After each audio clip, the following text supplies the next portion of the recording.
আসসালামু আলাইকুম প্রিয় শিক্ষার্থীরা, আশা করি তোমরা সবাই আল্লাহর রহমতে ভালো আছো এবং নিরাপদে আছো। নিশ্চয়ই তোমরা খুব ব্যস্ত সময় পার করছো। আজকের অনলাইন ক্লাসে তোমাদের সবাইকে স্বাগত জানাচ্ছি। যে যেখান থেকে আজকের ক্লাসে যুক্ত হচ্ছেন তাদের সবাইকে জানাচ্ছি আন্তরিক শুভেচ্ছা এবং অভিনন্দন। আজকে তোমাদের সাথে আছি আমি জান্নাতুল ফেরদৌস, সহকারী শিক্ষক বিজ্ঞান। গত ক্লাসের ধারাবাহিকতায় আজকেও তোমাদের জন্য নিয়ে এসেছি অষ্টম শ্রেণীর বিজ্ঞান বিষয়ের শিক্ষার্থীদের জন্য একটি ক্লাস। আজকে আমি তোমাদের সপ্তম অধ্যায়ের যে অধ্যায়টির নাম হচ্ছে পৃথিবী এবং মহাকর্ষ, সে অধ্যায়টির কিছু অংশ নিয়ে আলোচনা করব।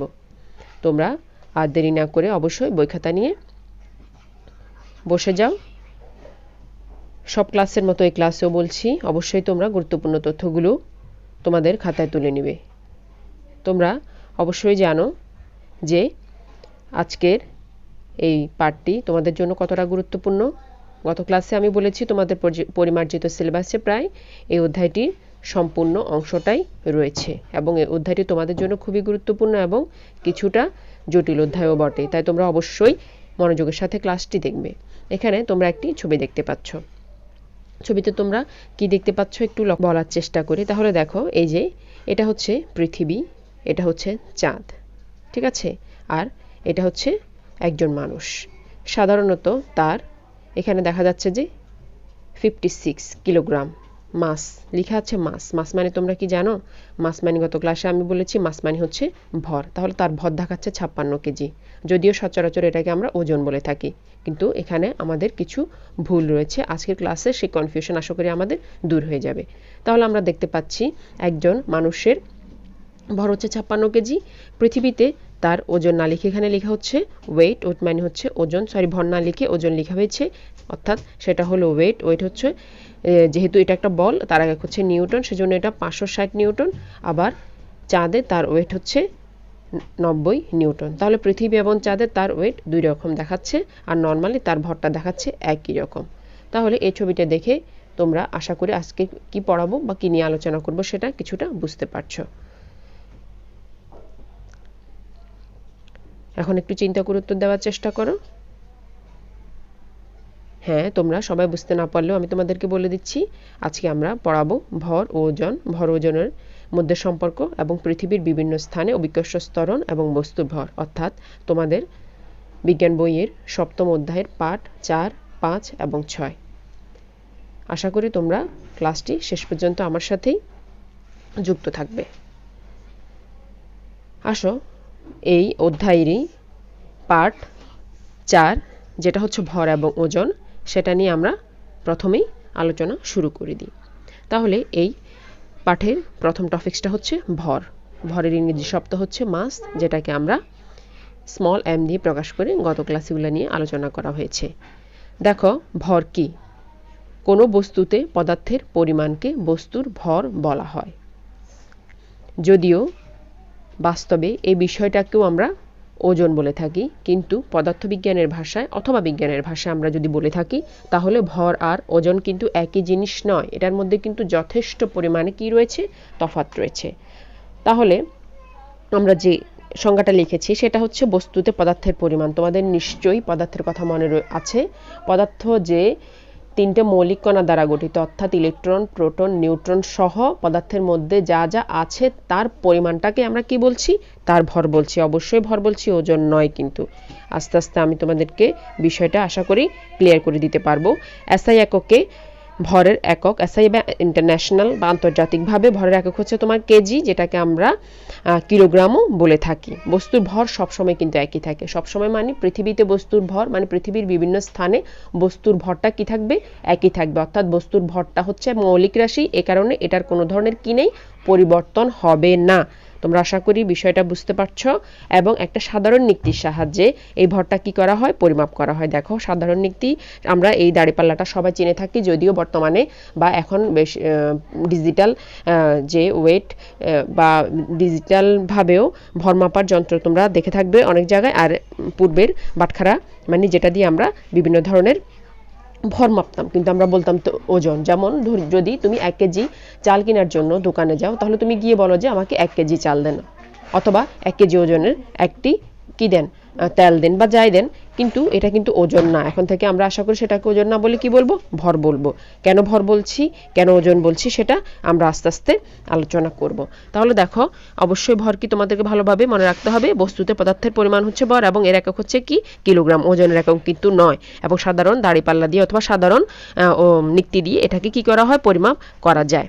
ঠিক আছে, তাহলে আমরা ভর জেনে গেলাম। এখানে একটা কথা লেখা রয়েছে, কোনো বস্তুকে যদি উপরের দিকে ছুড়ে দেওয়া হয় তা ভূমিতে ফিরে আসে। এই বিষয়টা কিন্তু গত ক্লাসে আমরা বিস্তারিত আলোচনা করেছি। তোমরা নিশ্চয়ই জানো কেন পৃথিবীতে বস্তুটা ফিরে আসে। আমি বলেছিলাম যে তোমাদেরকে কোনো বলকে যদি উপরের দিকে ছুড়া হয় তাহলে এই বলটা অবশ্যই নিচের দিকে ফিরে আসে। কেন ফিরে আসে, শুধু বল না, যে কোনো জিনিসকে আমরা উপরের দিকে ছুড়ে মারলে সেটা নিচের দিকে ফিরে আসে। কেন ফিরে আসে, পৃথিবীর অভিকর্ষ বলের কারণে এই ঘটনাটা ঘটে থাকে। ঠিক আছে, কেন লিখলাম, আসো আমরা এখন ওজন পড়ব। ওজনের সাথে বিষয়টা রিলেটেড, সেজন্য তোমাদেরকে আগে একটু হিংস দিয়ে দিলাম। ওজন কি, পৃথিবী যে বল দ্বারা, আমরা বলছি যে পৃথিবীতে বিদ্যমান সকল বস্তুই একে অন্যকে কি করছে, আকর্ষণ করছে, মানে টানছে। ঠিক আছে, তাহলে পৃথিবী যে বল দ্বারা কোনো বস্তুকে তার কেন্দ্রের দিকে টানে। ঠিক আছে, যেহেতু পৃথিবী একটা, আমরা জানি যে একটি গোলাকার, যদিও সম্পূর্ণ গোলাকার না, তারপর আমরা ধরে নিলাম যে পৃথিবী একটা গোলাকার বস্তু। সে গোলাকার বস্তুর একটা কি রয়েছে, নিশ্চয়ই একটা কেন্দ্র রয়েছে। যেহেতু গোল, অবশ্যই তার একটা কি থাকবে, কেন্দ্র থাকবে। তাহলে যে আকর্ষণ বলের মাধ্যমে বা যে পরিমাণ বল দিয়ে বস্তুটাকে পৃথিবী টানছে, তাহলে সেই আকর্ষণ বলটাকে আমরা কি বলছি, বস্তুর ওজন বলছি।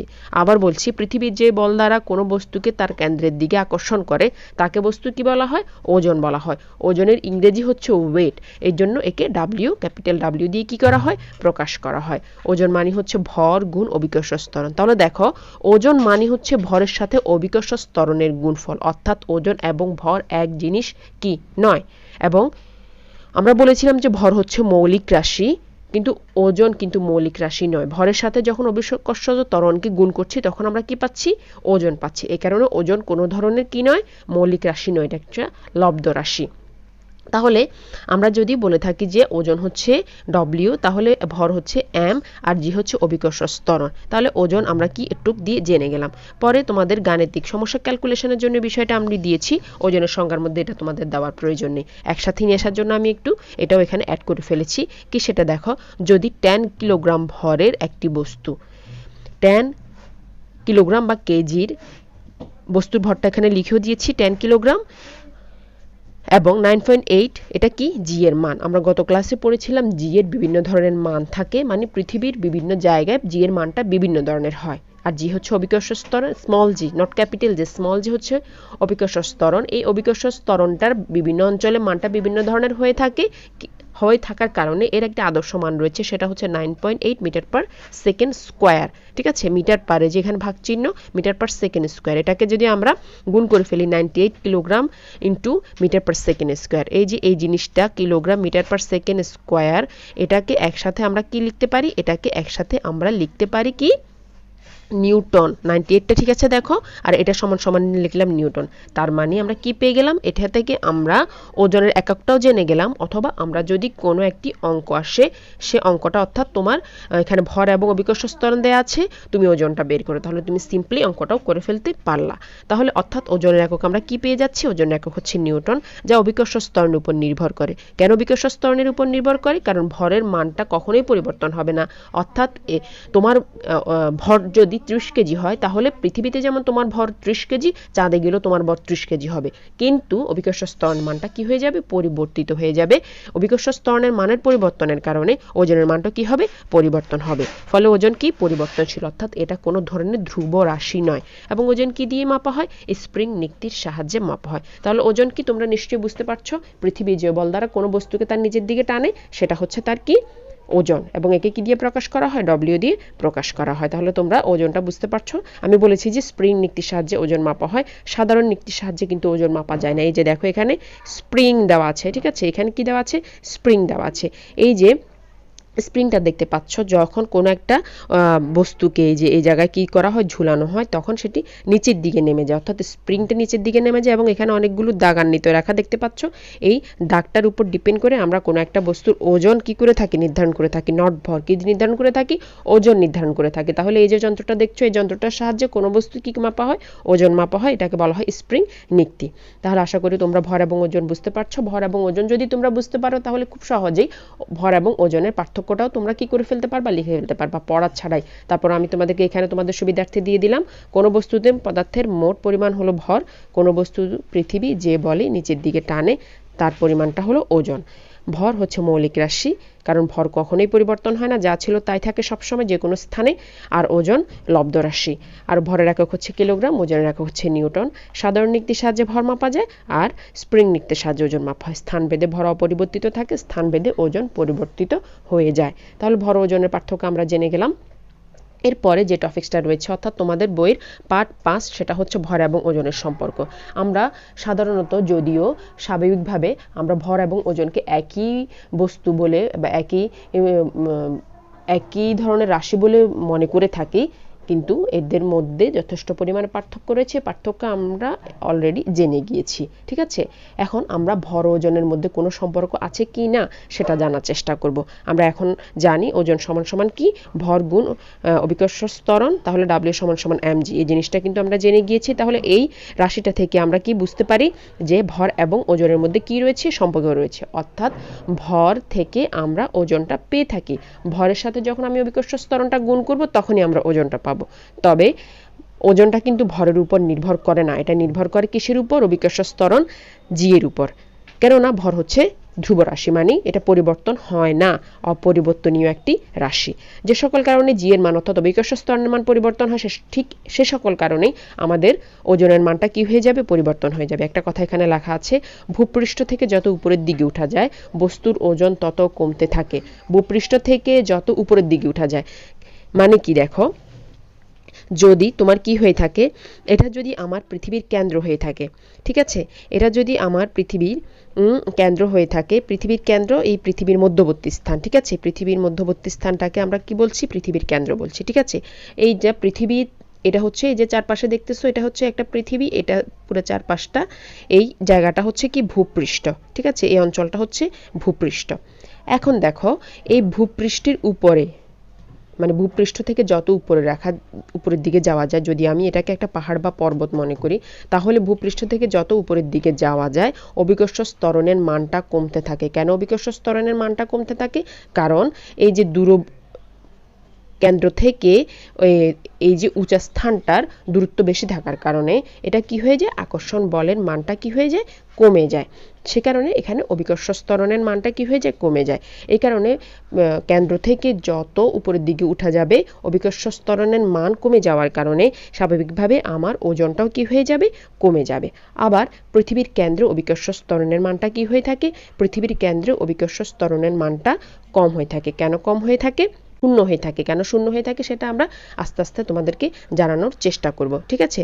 এবার দেখো, আমরা পরে চাঁদে অভিকর্ষ ত্বরণের মান পৃথিবীর প্রায় 6/1 কি লিখেছি, চাঁদে অভিকর্ষ ত্বরণের মান পৃথিবীর 6/1। অর্থাৎ পৃথিবীতে তোমার ওজন যদি 60 নিউটন হয়ে থাকে তোমার ওজন, তাহলে চাঁদে কিন্তু সেটা কি হয়ে যাবে, অনেক কমে যাবে। কিভাবে কমে যাবে, যেহেতু আমরা বলছি যে চাঁদে অভিকর্ষ ত্বরণের মান পৃথিবীর 6/1, তাই চাঁদে কোনো বস্তুর ওজনও কি হবে, কম হবে। অর্থাৎ পৃথিবীর কোনো বস্তুকে যদি 60 নিউটন বলে আকর্ষণ করে, তবে চাঁদে সে আকর্ষণের পরিমাণ হয়ে যাবে 6/60 বা 10 নিউটন। কেন হচ্ছে আমি তোমাদের একটু বলার চেষ্টা করি। সেটা কি, দেখো, সেটা হচ্ছে, এটা যদি আমার কি হয়ে থাকে, পৃথিবী হয়ে থাকে, পৃথিবীর মধ্যবর্তী স্থানটা হচ্ছে পৃথিবীর কেন্দ্র, মধ্যবর্তী স্থানটা হচ্ছে কি, পৃথিবীর কেন্দ্র, ঠিক আছে। এই যে মধ্যবর্তী স্থান, এটা হচ্ছে পৃথিবীর কেন্দ্র। এখন পৃথিবী থেকে এই বস্তুটা কি করবে, বস্তুটাকে আকর্ষণ করবে। যখন আকর্ষণ করবে তখন বস্তুটা পৃথিবীর দিকে আসবে। এখন পৃথিবীটা কিন্তু বস্তুটা থেকে অনেক বড়, তার মানে পৃথিবীর আকর্ষণ ক্ষমতা অনেক কিন্তু বেশি। এই কারণে কি হবে, তোমার পৃথিবীর আকর্ষণ বলটা বস্তুর প্রতি অনেক বেশি হবে। আবার দেখো, পৃথিবীর তুলনায় চাঁদটা কিন্তু অনেক ছোট, সে কারণে কি হবে, এই যে তোমার চাঁদটা রয়েছে সে চাঁদটা ছোট হওয়ার কারণে বস্তুটাকে কিন্তু অত নিউটনে আকর্ষণ করতে পারবে না। এই কারণে কোনো একটি বস্তু পৃথিবীর আকর্ষণ বল যদি অনেক বেশি হয়ে থাকে চাঁদে তার পরিমাণ কিন্তু অনেক কমে যাবে। সে কারণে তোমাদেরকে রূপক অর্থে বোঝানো হয়েছে যে পৃথিবীতে কোনো বস্তুকে যদি 60 নিউটন বল টানতে পারে চাঁদে সেটার আকর্ষণ বলটা হয়ে যাবে কত, 10 নিউটন বল। আশা করি তোমরা বিষয়টি বুঝতে পেরেছ। পৃথিবীটার আকার আকৃতি অথবা ওজন চাঁদের তুলনায় বেশি হওয়ার কারণে পৃথিবীতে আকর্ষণ বলটা কি হয়ে থাকে, বেশি হয়ে থাকে। বস্তুর ওজন পৃথিবীর কেন্দ্র থেকে দূরত্বের উপর নির্ভর করে। ওই যে এটাও কিন্তু একটা বিষয়, দূরত্বটা কতটুক, পৃথিবী থেকে বস্তুটি কতটুক কেন্দ্র থেকে বস্তুর ওজন পৃথিবীর কেন্দ্র থেকে দূরত্বের উপর নির্ভর করে। দূরত্ব বেশি হলে আকর্ষণ কমে যায়, বস্তুর ওজনও কমে যায়। এই বিষয়টা জানার জন্য আমরা একটা সমীকরণ পড়েছিলাম গত ক্লাসে, সেটার উপর কি হবে, এই বিষয়টা সম্পূর্ণভাবে নির্ভর করে G(m/r²) আর আরটা হচ্ছে পৃথিবীর ব্যাসার্ধ। এই কারণে বলা হচ্ছে যে পৃথিবীর কেন্দ্র থেকে দূরত্বের উপর, অর্থাৎ পৃথিবীর ব্যাসার্ধের কারণে বিভিন্ন জায়গায় পৃথিবীর বস্তুর ওজনটা কি হয়ে থাকে, কম বেশি হয়ে থাকে। এখন আসো পৃথিবীর বিভিন্ন স্থানে অভিকর্ষ ত্বরণ এবং বস্তুর ওজনটা কেমন হয়। পৃথিবীর বিভিন্ন স্থানে অভিকর্ষ ত্বরণ এবং বস্তুর ওজনটা কেমন হবে সেটা জানার জন্য আমরা একটু পড়ার চেষ্টা করি। সেটা কি দেখো, ভূপৃষ্ঠের বিভিন্ন স্থানে, ঠিক আছে। প্রথমটা হচ্ছে পৃথিবীর আকৃতির জন্য পৃথিবীর বিভিন্ন স্থানে অভিকর্ষ ত্বরণের মান বিভিন্ন হয়ে থাকে এবং ওজনও বিভিন্ন রকম হয়ে থাকে। কি সেটা, পৃথিবীর বিভিন্ন স্থানে পৃথিবীর আকৃতির কারণে এবং পৃথিবীর আহ্নিক গতির কারণে কি হয়ে থাকে, পরিবর্তন হয়ে থাকে। কিরকম দেখো সেটা, আমরা যদি একটু ছবি দেখার চেষ্টা করি এবং সাথে সাথে পড়ারও চেষ্টা করি। পৃথিবীর আকৃতি কেমন, পৃথিবীর আকৃতিটা আমরা জানি যে পৃথিবীর আকৃতি হচ্ছে তোমার গোলাকার, মানে একটু চাপা ধরনের গোলাকার। জি এর মান পৃথিবীর কেন্দ্র থেকে দূরত্বের উপর নির্ভর করে। আগেও বলেছি জি এর মান পৃথিবীর কেন্দ্র থেকে কিসের উপর নির্ভর করে, দূরত্বের উপর নির্ভর করে। তার আগে তোমরা পৃথিবীর যদি একটা ছবি দেখে নাও, যেহেতু আমরা জানি যে পৃথিবী একটি গোলাকার ধরনের, অনেকটা গোলাকার ধরনের, এই কারণে এর একটা অংশকে আমরা বলছি উত্তর গোলার্ধ আর একটা অংশকে বলছি আমরা দক্ষিণ গোলার্ধ, ঠিক আছে। আর মধ্যবর্তী যে রেখাটা পৃথিবীর মধ্যে দিয়ে গিয়েছে সেটাকে আমরা কি বলছি, সেটাকে আমরা বলছি বিষুবীয় রেখা, এবং উপর থেকে নিচ এই যে এই অংশটাকে আমরা বলছি মেরু রেখা।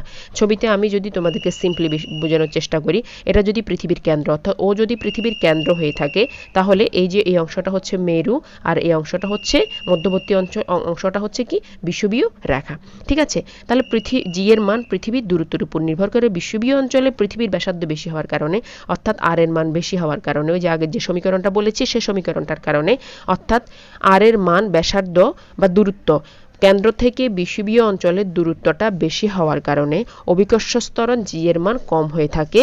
ঠিক একই কারণে এখানে বস্তুর ওজনও কি হয়ে থাকবে, কম হয়ে থাকবে। অন্যদিকে মেরু অঞ্চলে তোমরা দেখতে পাচ্ছ, মেরু অঞ্চলে কেন্দ্র থেকে মেরু অঞ্চলে মানটা, আর এর মানটা কিছুটা কি হয়ে থাকবে, এখানে কম হয়ে থাকে, ঠিক আছে। ব্যাসার্ধ কম হওয়ার কারণে জি এর মানটাও কি হয়ে থাকবে, ব্যাসার্ধ কম তাই জি এর মানটা বেশি হবে। এখানে বস্তুর ওজনটাও কি হয়ে থাকবে, জি এর মান বেশি হওয়ার কারণে বস্তুর ওজনটা স্বাভাবিকভাবে এটা কি হবে, বেশি হবে। ঠিক একই রকম ভাবে পৃথিবীর আহ্নিক গতির জন্য মেরু অঞ্চলে যেহেতু আহ্নিক গতি মানে তাই পৃথিবীর আহ্নিক গতির জন্য অভিকর্ষ ত্বরণ বিষুবীয় অঞ্চল থেকে মেরু অঞ্চলের দিকে ক্রমশ বৃদ্ধি পায়, ফলে বস্তুর ওজনও কি বৃদ্ধি পেতে থাকে। অর্থাৎ বিষুবীয় অঞ্চলের তুলনায় মেরু অঞ্চলে পৃথিবীর যে কোনো একটি বস্তুর ওজন কি হয়ে থাকে, বেশি হয়ে থাকে। তাহলে দেখো ভূপৃষ্ঠের কোনো উঁচু স্থানে এটা পৃথিবী এবং ভর এবং ওজনের সম্পর্কের মধ্যে আলোচনা করেছি। অর্থাৎ পৃথিবী থেকে যত উপরের দিকে উঠা যায় তত কি হয়ে যায়, বস্তুর ওজনটা কমতে থাকে অভিকর্ষ ত্বরণ জি এর মান কমার কারণে। এবার আসো পৃথিবীর অভ্যন্তরে কোন স্থানে, অর্থাৎ পৃথিবীর ভিতরে কোন স্থানে বস্তুর ওজনটা কেমন হবে। ভূপৃষ্ঠ থেকে যত নিচের দিকে যাওয়া যায়, ভূপৃষ্ঠ থেকে নিচের দিকে, এটা যদি একটা পৃথিবী হয় সম্পূর্ণটা, এই যে মাঝখানে তোমরা দেখতে পাচ্ছ কালো বিন্দু দিয়ে, সেটা হচ্ছে পৃথিবীর কেন্দ্র, ঠিক আছে। আর এই যে চারপাশের অংশটা হচ্ছে ভূপৃষ্ঠ, এটাকে বলা হচ্ছে কি, ভূপৃষ্ঠ। এখন দেখো পৃথিবী থেকে যত নিচের দিকে অর্থাৎ পৃথিবীর অভ্যন্তরে যাওয়া যায়, ভূপৃষ্ঠে একটি বস্তু, এটা হচ্ছে ভূপৃষ্ঠের একটি বস্তু আর এটা হচ্ছে পৃথিবীর অভ্যন্তরে একটি বস্তু, ঠিক আছে। এখন দেখো পৃথিবীর অভ্যন্তরে বস্তুটা কেন্দ্র থেকে কিন্তু নিকটবর্তী স্থানে অবস্থিত, আর ভূপৃষ্ঠের বস্তুটা পৃথিবী থেকে কেন্দ্র থেকে দূরবর্তী স্থানে অবস্থিত। তাহলে আমরা জানি যে তোমার যে কোনো একটি বস্তু পৃথিবীর কেন্দ্র থেকে ব্যাসার্ধ বা দূরত্বের উপর যদি দূরত্ব বেশি হয় আকর্ষণ বলটা কি থাকে, কম থাকে, আর যদি দূরত্ব কম হয় আকর্ষণ বলটা কি থাকে, বেশি থাকে। তাহলে পৃথিবীর অভ্যন্তরে কোনো বস্তু, যে বস্তুটা আমরা দেখাচ্ছি সেটি থেকে কেন্দ্রের দূরত্বটা কম হওয়ার কারণে এখানে আকর্ষণ বলের মানটা কি থাকবে, বেশি থাকবে। এই কারণে এখানে বস্তুর ওজনটা কি হবে, কম হবে। এই কারণে কোনো খনিতে বস্তুর ওজন কম হয় এবং খনিতে খুব সহজেই শ্রমিকেরা কোনো একটি ভারী ওজনের বস্তুকে এক জায়গা থেকে অন্য জায়গায় নিয়ে যেতে পারে। আবার পৃথিবীর কেন্দ্রে বস্তুর উপর পৃথিবীর কোনো আকর্ষণ কাজ করে না, কারণ একদম কেন্দ্রের মধ্যেই যদি কোনো বস্তুটা থাকে তাহলে সেটাকে কোনো দূরত্ব না থাকার কারণে পৃথিবী তাকে কোনো বলে কি করবে না, আকর্ষণ করবে না। এই কারণে আমরা বলে থাকি যে পৃথিবীর কেন্দ্রে বস্তুর ওজন কি হয়ে থাকে, শূন্য হয়ে থাকে। কেন? কারণ অভিকর্ষ স্তরের মানও সেখানে শূন্য। তাহলে ভূপৃষ্ঠের অভ্যন্তরে কোনো স্থানে পৃথিবীর ওজন কেমন হবে দেখো, ভূপৃষ্ঠ থেকে যত নিচের দিকে অর্থাৎ পৃথিবীর অভ্যন্তরে যাওয়া যায় জি এর মান কমতে থাকে, তাই খনিতে বস্তুর ওজন কম হয়। আবার পৃথিবীর কেন্দ্রে বস্তুর উপর পৃথিবীর কোনো আকর্ষণ বল কাজ না করায় অভিকর্ষ স্তরণ এবং ওজন উভয় কি হয়ে থাকে, শূন্য হয়ে থাকে। তাহলে আজকের ক্লাসের এটাই ছিল শেষ টপিকস। বিষয়গুলো জটিল, তোমরা দুই একবার একটু বইয়ের সাথে মিলিয়ে যদি তোমরা একটু রিভিশন করো তাহলে আশা করি তোমরা ভালোভাবে বিষয়গুলো বুঝতে পারবে। তাহলে আমরা আজকের ক্লাসে কি আলোচনা করলাম, আমরা ভর এবং ওজন নিয়ে আলোচনা করলাম। তোমাদেরকে আবারও আমি বলছি, আমরা যে বস্তুটাকে সবসময় ওজন বলে থাকি সেটা কিন্তু ওজন নয়, সেটা হচ্ছে ভর। ওজন হচ্ছে ভরের সম্পূর্ণ ভিন্ন জিনিস। ওজন পাওয়ার জন্য ভরের সাথে অভিকর্ষ স্তরণকে কি করতে হবে, গুণ করতে হবে। সাথে আমরা ভর ওজনের পার্থক্য, ভর ওজনের সম্পর্ক দুইটাই পড়লাম। যদিও ওজন খুব সেভাবে ভরের উপর ডিপেন্ড করে না, অভিকর্ষ স্তরণের উপর ডিপেন্ড করে, এবং সেখান থেকে আমরা পৃথিবীর বিভিন্ন স্থানে অভিকর্ষ স্তরণ এবং বস্তুর ওজন কেমন হয় সেটা জেনে গেলাম। যদিও আগের সম্পর্কের মধ্যে অনেকগুলো বিষয় চলে এসেছে। পৃথিবীর বিভিন্ন স্থান, যেমন ভূপৃষ্ঠের বিভিন্ন স্থানে সেটা হতে পারে আকৃতির জন্য আর আহ্নিক গতির জন্য, অর্থাৎ একই কারণে পৃথিবীর আকৃতির কারণে তোমার মেরু অঞ্চলে অভিকর্ষ স্তরণ এবং ওজনটা কি হয়ে যায়, বৃদ্ধি পায়। অন্যদিকে ভূপৃষ্ঠ থেকে উপরের কোনো স্থানে বা উচ্চস্তর কোনো স্থানে বস্তুর ওজনটা কেন কমতে থাকে সেটা আমরা জানলাম, এবং পৃথিবীর ভিতরেও বস্তুর ওজনটা কেন কমে যায় সেটাও আমরা জানতে পারলাম। তাহলে আশা করব তোমরা অবশ্যই বিষয়টা কয়েকবার রিভিশন দিবে, তাহলে তোমাদের বিষয়টা খুব ক্লিয়ার হয়ে যাবে। আর এখন ক্লিয়ার হয়ে গেলে উপরের ক্লাসগুলো তোমাদের জন্য অবশ্যই সহজ হয়ে যাবে। তাহলে আজকে আর কথা না বাড়িয়ে ক্লাসটি এখানে শেষ করছি। তোমাদের সবাইকে ধন্যবাদ জানিয়ে, যারা আমার সাথে এতক্ষণ যুক্ত ছিল তাদের সবাইকে ধন্যবাদ জানিয়ে আজকের ক্লাস এখানে শেষ করছি। ধন্যবাদ।